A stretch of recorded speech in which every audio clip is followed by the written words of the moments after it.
Doctor en Ciencias Jurídicas y Sociales por la Universidad Nacional del Litoral. Es profesor emérito de la Universidad de Buenos Aires y ha recibido doctorados honoris causa en 48 universidades europeas y americanas.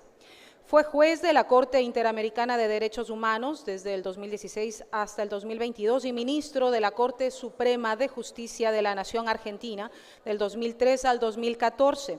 Fue director general del Instituto Latinoamericano de Prevención del Delito de las Naciones Unidas y la ANUD.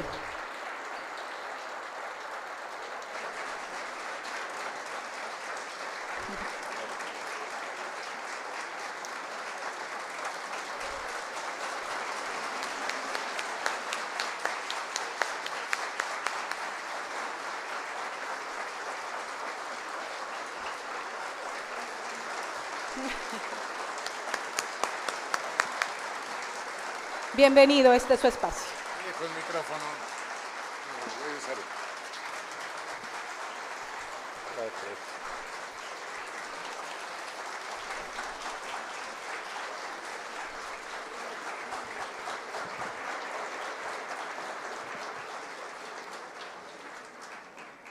Queridas amigas, amigos, ante todo muchísimas gracias por la confianza de invitarme a ponderar este episodio ecuatoriano.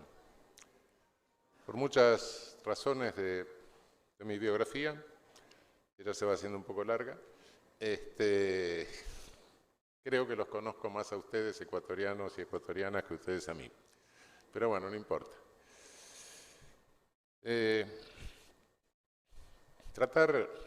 Convengo que ustedes tratan esto como su problema local.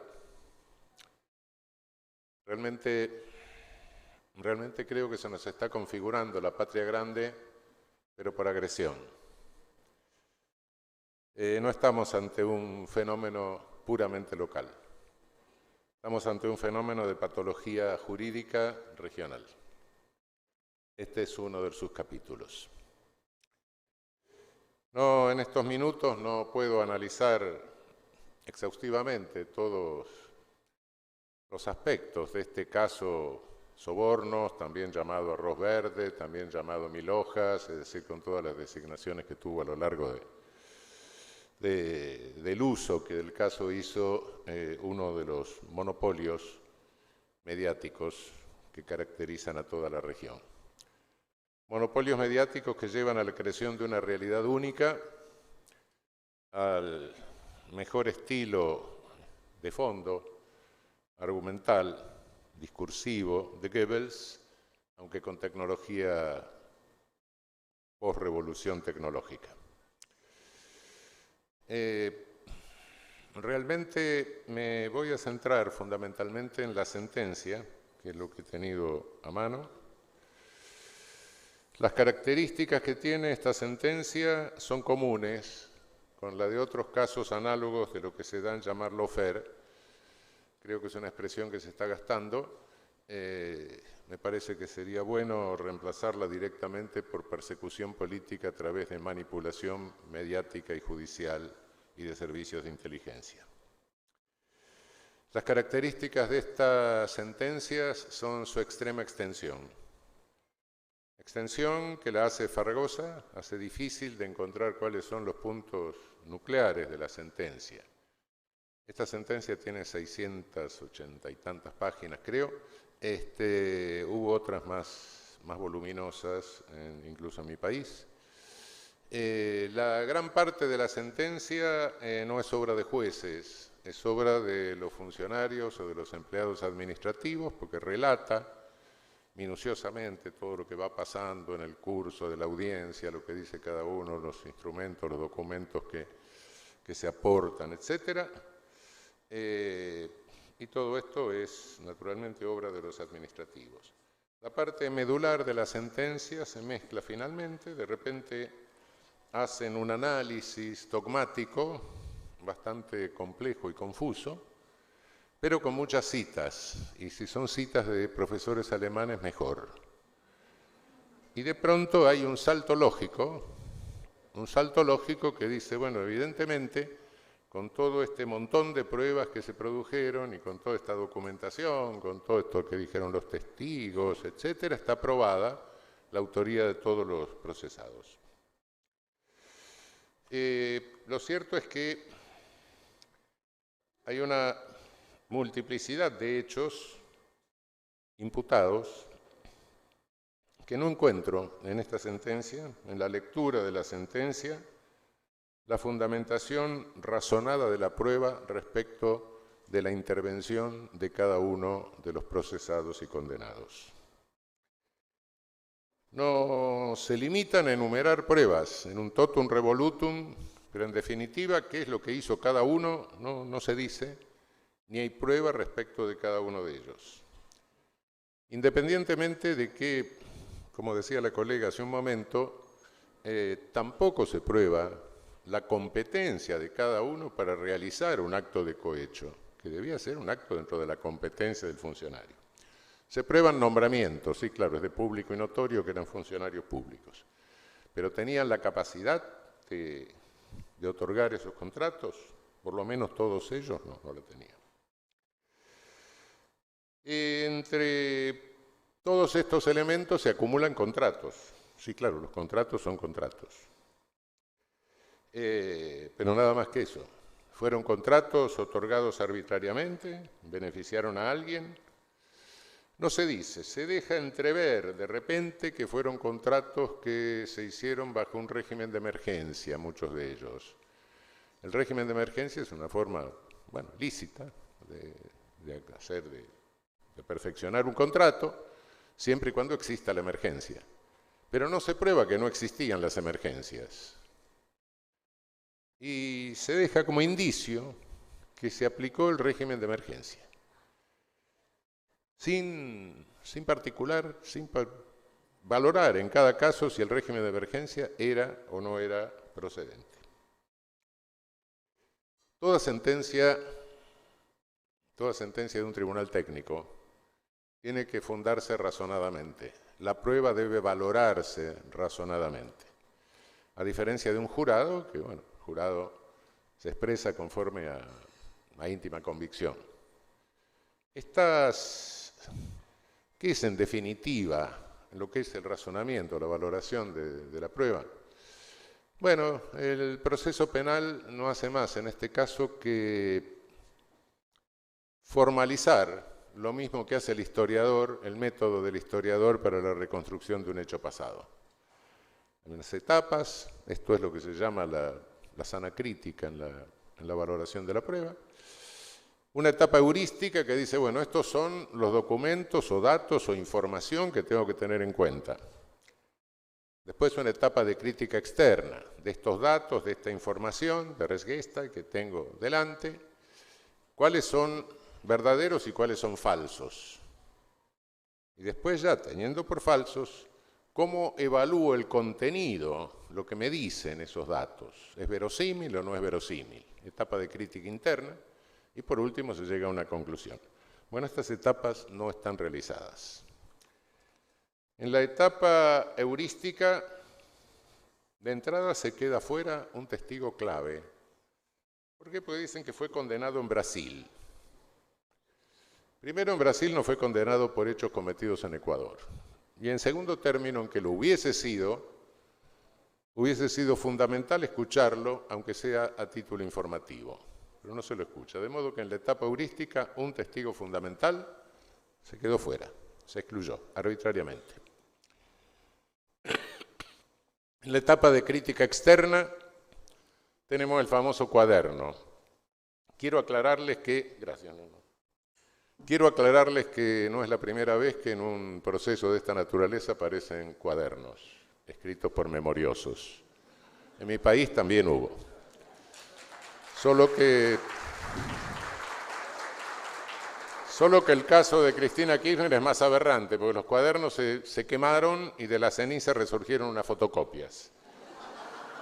Bueno, acá no se quemó el cuaderno, pero le arrancaron el código de barras. Yo creo que nadie compra un cuaderno y le arranca el código de barras si no lo hace con alguna intencionalidad. Por otra parte, el propio testigo dice que el cuaderno fue escrito con diferentes bolígrafos.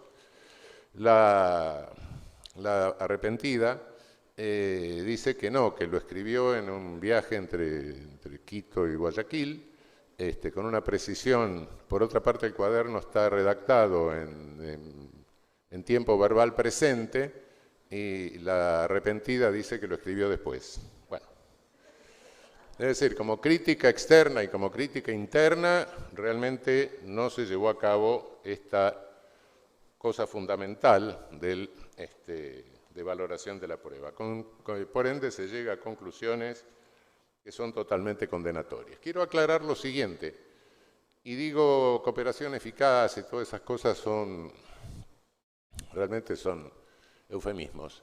Se trata de arrepentidos, se trata de coprocesados que no pueden declarar bajo juramento. Coprocesados, supuestos arrepentidos que no son nada arrepentidos. Es una persona que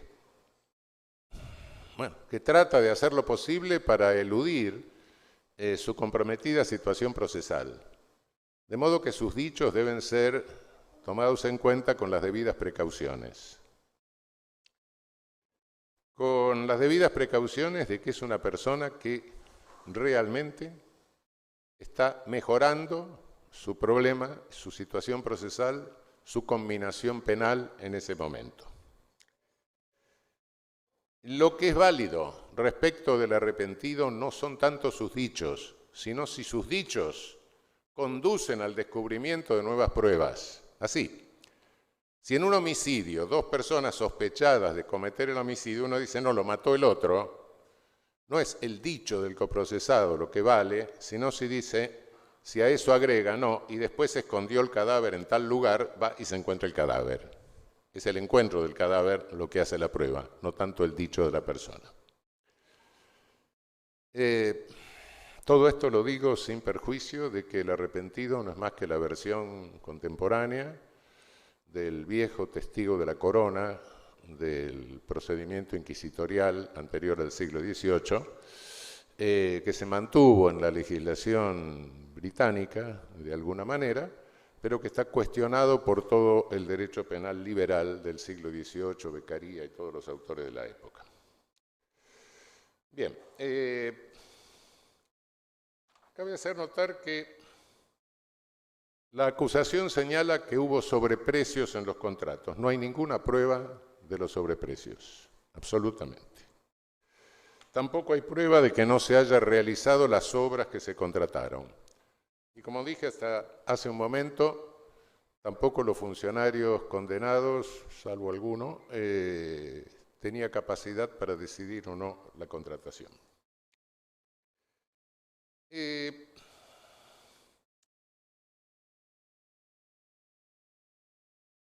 La tesis de todo este conjunto mezclado de hechos en que no se precisa qué es lo que hizo cada uno de los condenados, la acusación, el Ministerio Público decide acusar en conjunto por autoría mediata por dominio del hecho por aparato organizado de poder. ¿Qué es esto? Esta es una teoría elaborada por el profesor de München, Klaus Roxin, en el año 1962, simultáneamente con el juzgamiento de Eichmann en el proceso de Jerusalén. Se le ocurrió al colega Roxin que él desarrolla una teoría de la autoría, que es una teoría dominante, que es la teoría del dominio del hecho. Autor es el que domina el hecho, no el que lo realiza todo objetivamente. La teoría objetiva, autor es el que realiza personalmente la conducta, es muy estrecha. La subjetiva es bastante complicada, autor es el que tiene el ánimo de ser autor, el que quiere el resultado para sí. No, Roxin elabora una teoría muy interesante, que es la del dominio del hecho. Autor es el que tiene el sí y el cómo de la realización del hecho. Lo hace en una obra que se llama Täterschaft und Tatherrschaft. En una traducción literal sería autor y dominio, señorío del hecho, Tatherrschaft, el dominio del hecho. Lo hace en 10 páginas, en la edición que tengo de Hamburgo de 1967, en la página 247 a 252, 5 páginas. Y a esta teoría adhieren una serie de autores alemanes, entre los cuales está Jeschek, Schmidhäuser, Samson, Schrattenberg, etc. Este concepto de la autoría mediata por determinación amplía el concepto de autor mediato, que sería aquel que se vale de alguien que está en error, que está en situación de exculpación, de coacción, y dice, no, bueno, acá hay alguien que es autor mediato porque domina un aparato de poder. Se está refiriendo a las SS, se está refiriendo a un Estado totalitario, tiene una serie de requisitos, en fin, decididamente esta teoría, es decir, uno de los requisitos es que los interpuestos sean intercambiables. Esta teoría, desde que la enunció Roxin, me resultó sospechosa. Hace 40 años, en el Tratado de Derecho Penal del año 82, escribí, no la suscribimos decididamente porque creemos que aún está un tanto carente de elaboración. Y hoy sigue carente de elaboración. Y cuando escribí eso hace 40 años, en realidad lo hice porque me daba cuenta del grave riesgo de que esta teoría se pudiera extender y aplicar a situaciones que no tenían nada que ver con la intencionalidad que había tenido Roxin al momento de enunciarla. Podían ser sindicatos, podían ser sociedades anónimas, etc. Y no me he equivocado. El propio Roxin en muchos casos ha tenido que salir al cruce y decir, no, miren, yo elaboré esta teoría, pero no se aplica a este caso por tal y tal razón, etc. En este mismo caso tengo entendido que Roxin en algún momento manifestó esto. Pero, de cualquier manera, esto que estoy diciendo tiene muy poca importancia, porque si bien, por cierto, esta fue la acusación de la Fiscalía, del Ministerio Público, la sentencia no acoge la responsabilidad de autoría mediata por aparato organizado de poder, sino que, de una manera un poco rara, echa mano de otro concepto, también elaborado por Roxin en su Strafrecht Allgemeiner Teil, Banda 1, München, 1997, página 283, que es el delito de infracción de deber. ¿Qué es el delito de infracción de deber? Bueno, Roxin dice que es una subcategoría de los Sonderdelikten, de los delitos especiales. Dice que hay delitos en que se viola un deber especial, un deber particular de custodia y de tutela de un bien jurídico. Es un concepto medio peligroso también. Debo aclarar que Klaus Roxin es un autor, diría yo, que un socialdemócrata alemán, y dentro de todo hace un neocantismo más o menos neoliberal, me merece mucho respeto, no comparto muchos de sus puntos de vista, pero bueno, en fin. Pero esto de los delitos de infracción de deber, cuando alguien tiene el deber especial, ese deber particular, entonces este concepto lo agarra otro profesor, lo retoma otro profesor alemán, Günther Jacobs, y lo desarrolla todavía más porque lleva agua para su molino. Diría yo que son dos autores incompatibles, en definitiva. Roxin sostiene que el límite de imputación objetiva está en el aumento del riesgo para el bien jurídico, y Jacobs sostiene que está en la violación de los roles sociales. Cuidado con esto, porque nos estamos llevando esto de infracción del deber, delitos contra el deber, son conceptos que en otra época se llamaron lesividad al deber, contradeberosidad, Pflichtwidrigkeit, y que terminan en definitiva en la infidelidad al derecho, Untreue. Son todos conceptos de triste memoria en la dogmática y en el derecho penal alemán. Hay que tener mucho cuidado con esto. Pero lo que pasa acá es algo mucho más raro. Mucho más raro porque la sentencia primero menciona el delito de infracción al deber y después salta y dice, no, condeno por coautoría. Coautoría. Y cita Pfister. Y tiene razón Pfister, ¿sí? Hay un concepto de coautoría funcional cuando nadie desarrolla toda la conducta típica, pero se reparten la tarea. Está bien. Pero entonces, como infracción de deber por un lado, que quiere agarrar todo en conjunto, y después coautoría por otro. ¿Cómo mezcla dos cosas? Y claro, como cita otro alemán, queda serio, ¿no? Pero, cuidado. En la coautoría, es cierto que se puede dividir la tarea. En el asalto a un banco, un sujeto está con un arma apuntando al público para que no haga nada, otro sujeto está metiendo los fajos de dinero dentro de una bolsa y otro está con un auto en marcha en la puerta. Ninguno realiza la totalidad, pero los tres lo realizan en conjunto. Sí, efectivamente. Pero hay algo que la sentencia no hace. No me prueba la contribución de cada uno.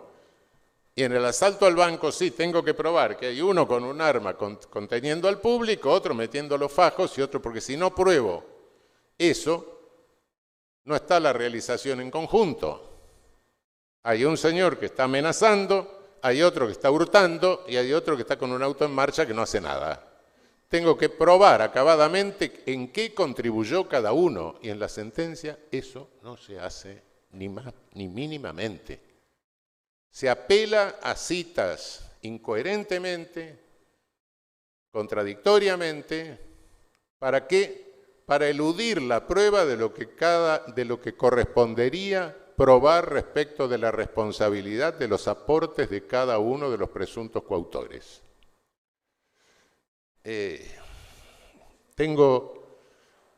Puedo tener todas las diferencias que se quieran en el campo doctrinario, con Jacobs, con Roxin, con Pfister, pero más allá de todas las diferencias, lo que tengo es la más absoluta certeza, que ni Roxin, ni Pfister, ni Jacobs admitirían que se usen sus conceptos para eludir probar cada una de las contribuciones en un supuesto de autoría.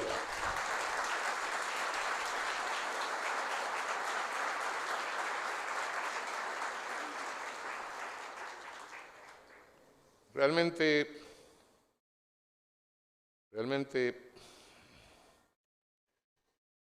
no puedo ocultar que esta orfandad probatoria, que prácticamente se basa solo en los dichos de las dos arrepentidas, esta orfandad probatoria se quiera suplir con conceptos dogmáticos confusos, es una particularidad de la sentencia. Hay otras que ni siquiera hacen esto. Pero esto de que haya acusado por una cosa el Ministerio Público y haya condenado la sentencia por otra, rompe lo que se llama el principio de congruencia. Se supone que alguien es acusado de algo, alguien se defiende de eso que es acusado y la sentencia condena o absuelve por eso que es acusado. Es cierto que el tribunal puede cambiar la calificación, sí.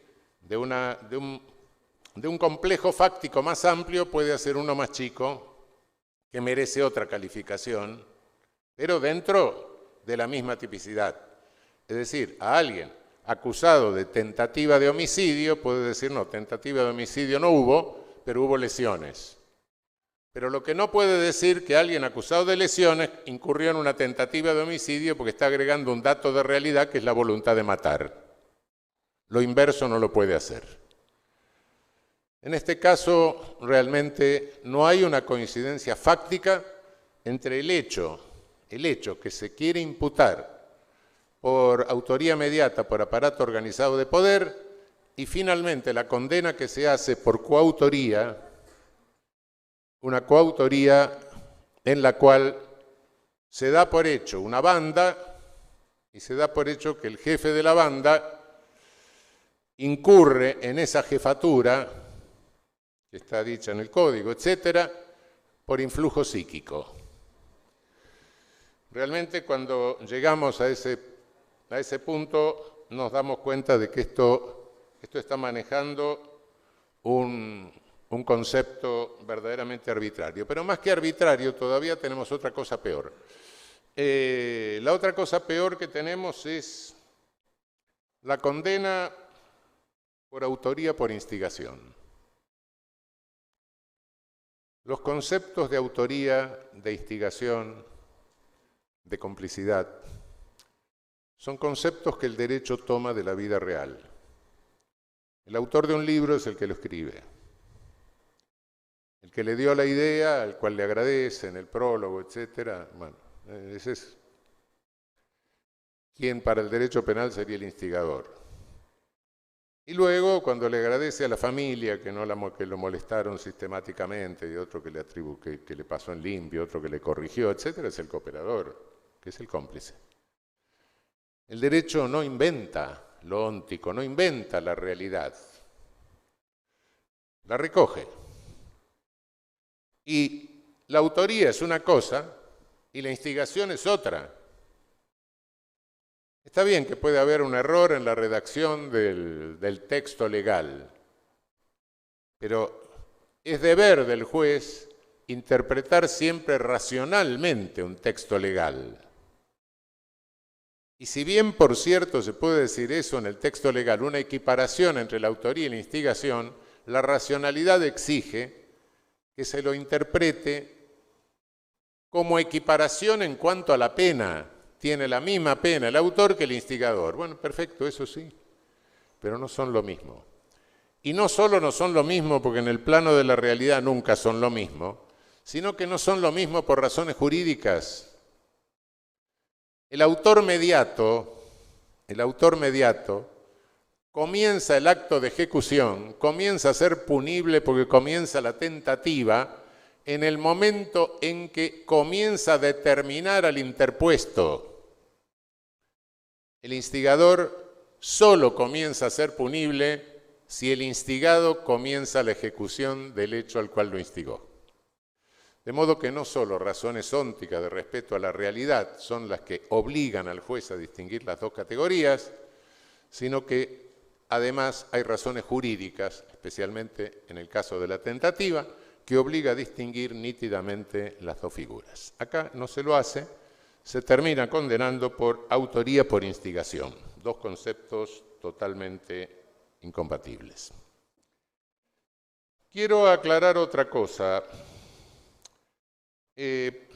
No me voy a referir a la instancia acusatoria, a la instancia casatoria, quiero decir, a la casación, a la supuesta revisión. Creo que está perfectamente sintetizado en el libro de Alfonso Zambrano Pasquel, El caso Sobornos, del año 2021, pero sí quería destacar lo siguiente. Tengo entendido que la Corte Constitucional ya lo ha hecho. El artículo 656 del Código Orgánico Integral Penal es inconstitucional e inconvencional. No soporta el test de constitucionalidad ni el test de convencionalidad.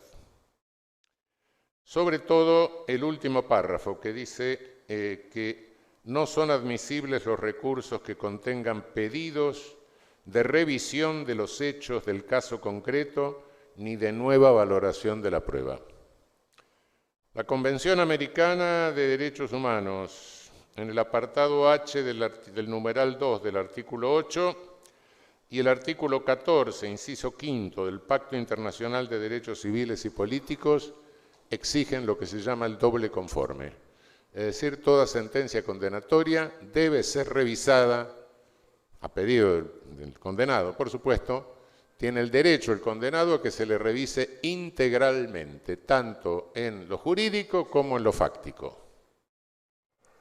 Esta sentencia no ha sido revisada con esa amplitud.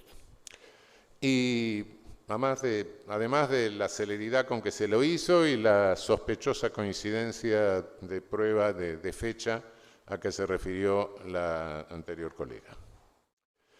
En realidad, lo que nos encontramos en esta revisión es una revisión rapidísima, acelerada. La única limitación que también procede de la realidad, que tiene la revisión para cumplir el requisito del doble conforme, es la limitación a los hechos irreproducibles. Eso naturalmente no se pueden revisar. Pero la regla que satisface el doble conforme es lo que se llama el máximo rendimiento del recurso. Revisar todo lo que sea revisable. Esto es lo que este artículo del Código Orgánico prohíbe y por ende considero que es claramente violatorio del principio del doble conforme, es claramente violatorio de la jurisprudencia regional de la Corte Interamericana en el caso Herrera Ulloa, que se remonta al 2004, y al cual hemos tenido que atenernos, pese a disposiciones análogas, otros ordenamientos jurídicos de toda la región. Hasta aquí me fui refiriendo a la sentencia, pero no me he referido a quienes firman la sentencia. Todo hecho trascendente, como es nada menos que la condena penal a toda la cúpula de un gobierno. Y no solo la cúpula de un gobierno, sino prácticamente a la del principal partido opositor en el caso concreto, merece un especial cuidado, por supuesto.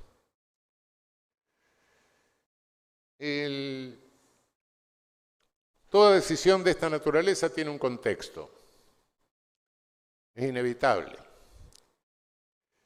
Y el antecedente que hace al contexto, en este caso, en verdad se remonta al año 2018.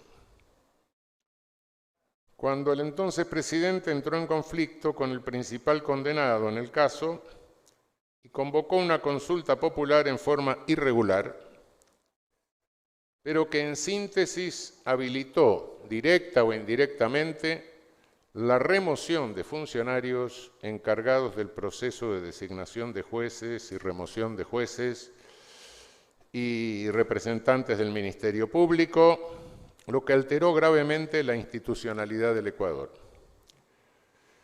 Pues se habilitó el paso de una democracia representativa a una democracia, una de las mal llamadas democracias plebiscitarias. Lamento profundamente que en aquel momento el sistema continental de derechos humanos no haya habilitado las medidas provisionales respecto de esa consulta impetradas por la Comisión de Derechos Humanos de la Organización de Estados Americanos. Esta decisión poco afortunada de la Corte Interamericana, entre otras consecuencias negativas, tuvo también las que ahora se reflejan en la presente sentencia del caso Sobornos, en particular en lo que hace a la competencia de los jueces que le emitieron, y que por mucho que se quiera obviar esa circunstancia, es muy claro que no eran los jueces naturales, entendiendo por tales los designados legalmente antes del hecho de la causa y libres de toda sospecha de parcialidad. De los 9 jueces que intervinieron en las 3 instancias, 7 eran jueces interinos, que ustedes los llaman temporales. No me gusta temporales porque parece que se contrasta con espirituales, ¿no? Elevados. Pero bueno, sí, eran jueces, no eran los jueces naturales. Esta violación del principio del juez natural importa, por tanto, la del derecho a ser juzgado por jueces imparciales. Este es un derecho fundamental. Son imparciales jueces nombrados ex post facto y nombrados irregularmente, jueces que no están en posesión del cargo, en posesión definitiva del cargo, cuya confirmación depende de lo que vayan a decir en la sentencia.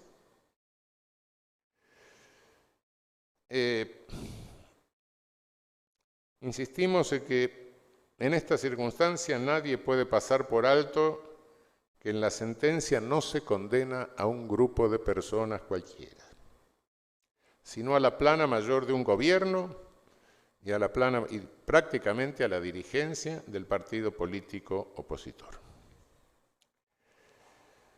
Yo no puedo ignorar que en esta complicada dinámica de la política ecuatoriana la sentencia proscribió, o sea, sacó de la escena democrática a quienes habían pasado a ser los principales dirigentes de la segunda fuerza política del país, claramente opositora al Poder Ejecutivo que convocó a la consulta de 2018. Y fue emitida por jueces provisionales nombrados en función de esa consulta. Creo que tampoco en la sentencia estos jueces se ocuparon de disimular demasiado en el propio texto de la sentencia su intencionalidad. ¿Y sí? No lo hicieron. Fíjense que en algún momento de la sentencia se dice que se sindica todo este conjunto de personas como respondiendo a una dictadura en que el presidente dispuso de un poder total concentrado en sus manos a manera de un autócrata, esto es, controlando las 5 funciones del Estado ecuatoriano. Y no menor muestra de intencionalidad política es lo del influjo psíquico sobre sus funcionarios. Poder, que alguien tenga poderes así, pero bueno, por lo menos habría que probarlo, ¿no? La parapsicología, bueno, tiene lo suyo. Toda sentencia es un acto político, es incuestionable. Toda sentencia es un acto que emerge de un poder político del Estado, como es una rama de gobierno, pero no es partidista. Es un acto de gobierno de la polis, sí, pero no partidista. Aquí nos encontramos frente a una sentencia con claras características de partidismo.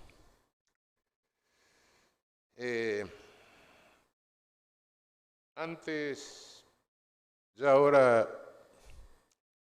pasadas las épocas de los golpes de Estado, validos de nuestras Fuerzas Armadas, con distintos pretextos, distintos momentos, hemos conocido sentencias de esta naturaleza.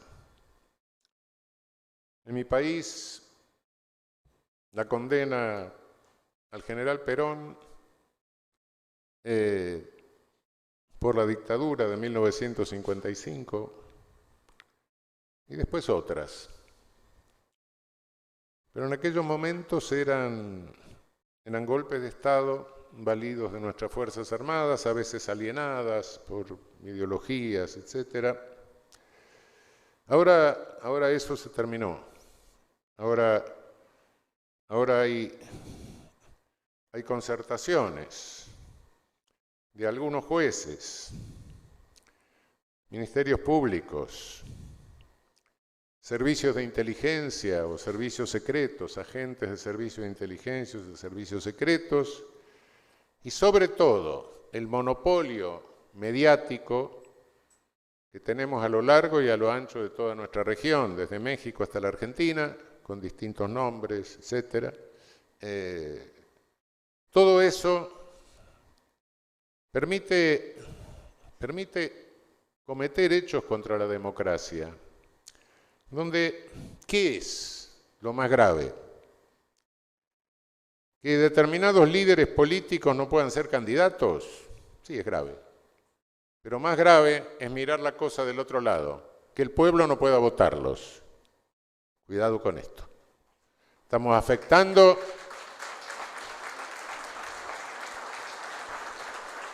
Estamos afectando directamente la democracia. Cada uno puede pensar como quiera, ser más de derecha, más de izquierda, bueno, tiremos más para el lado del capital, un poco más para el lado del trabajador. Disputa democrática. Pero lo que no podemos es cancelar la disputa democrática de esta manera. Porque si cancelamos la disputa democrática, estamos cancelando la vía del derecho para resolver los conflictos. Y si los pueblos ven y se llegan a convencer, desgraciadamente, de que el derecho no sirve para resolver los conflictos, lo tira lejos como un instrumento que no sirve, como un cuchillo sin filo, como un martillo sin mango. Y si se tira lejos el derecho, la única forma que queda de resolver los conflictos es la violencia. Y eso lo vamos a pagar todos. Cuidado que la disputa ideológica, etcétera, sí, bueno, pues se arregla, hay algunos problemas económicos, se resolverán, se tardará más, se tardará menos, pero cuidado que los muertos no se resucitan nunca. Ese es el problema. ¿Por qué camino vamos? ¿Por qué camino va nuestra región? Y me estoy refiriendo al caso de Lula, y me estoy refiriendo al caso de Cristina Kirchner, y me estoy refiriendo al caso del ex vicepresidente de mi país, de Amado Boudou, y me estoy refiriendo al caso de Milagro Sala, que la tenemos presa hace 4 años, más de 4 años en mi país. Y me estoy refiriendo a Cortes Supremas que hacen cualquier cosa.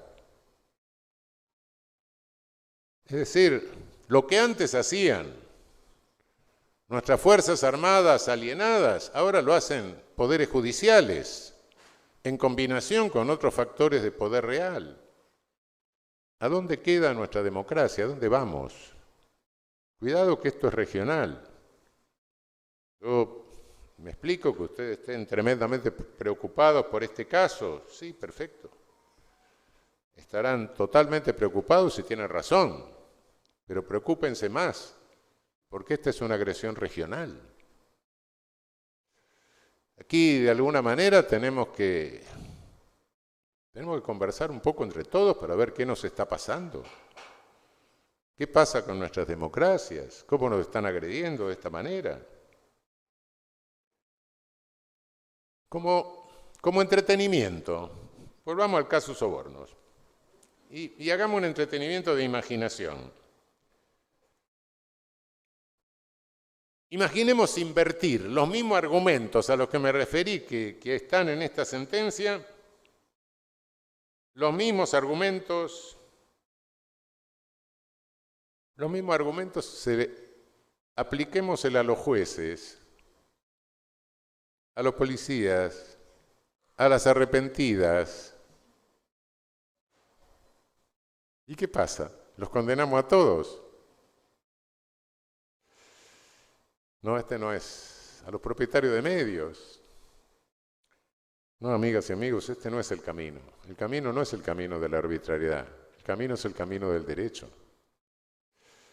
Cuidado con estas cosas, porque no solo hacen un daño inmediato, sino que también acostumbran. Vamos a usar después mañana los mismos medios. No, cuidado. Volvamos al camino del derecho, por favor. Volvamos todos al camino del derecho.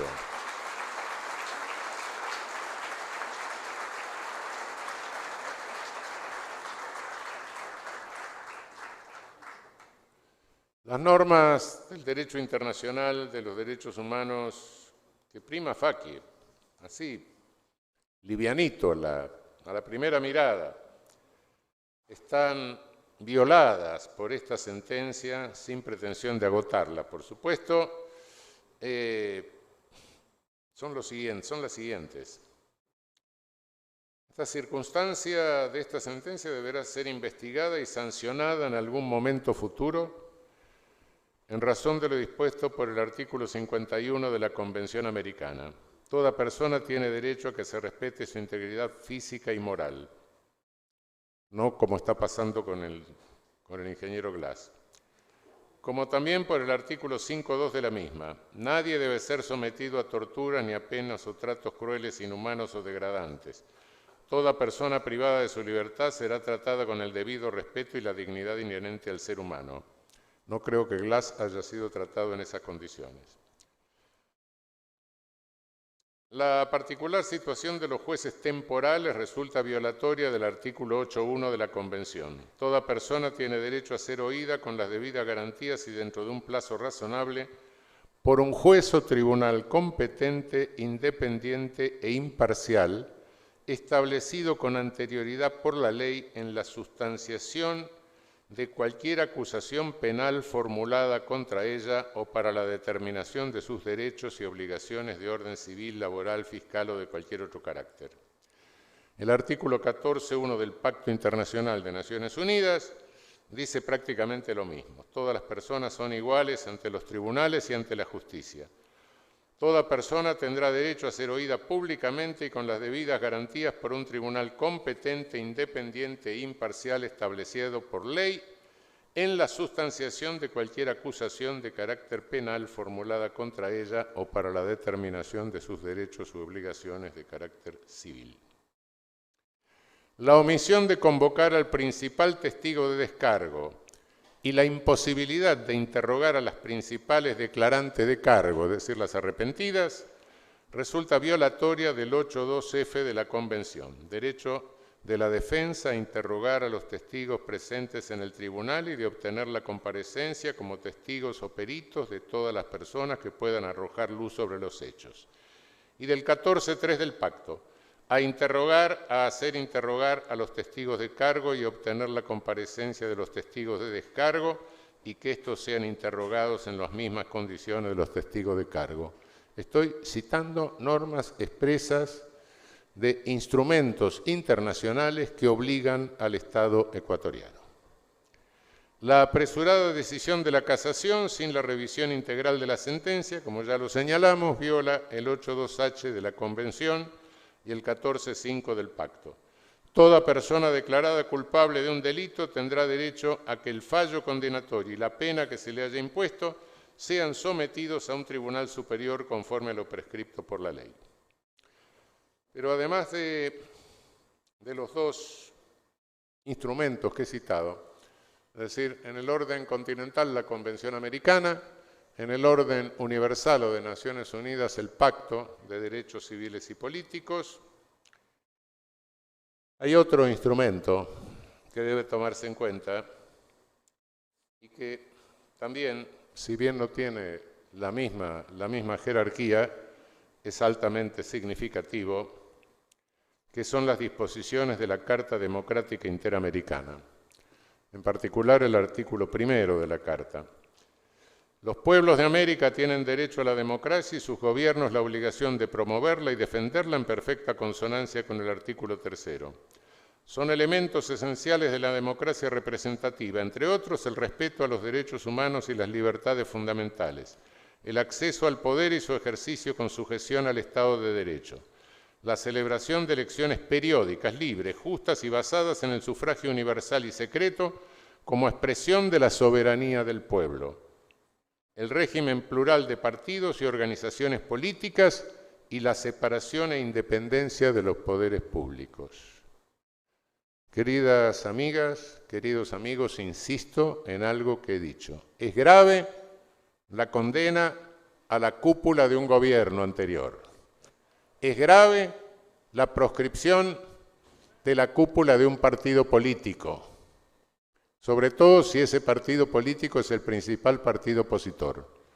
Pero mucho más grave, tremendamente grave, es impedirle al pueblo que vote a ese partido. Muchas gracias.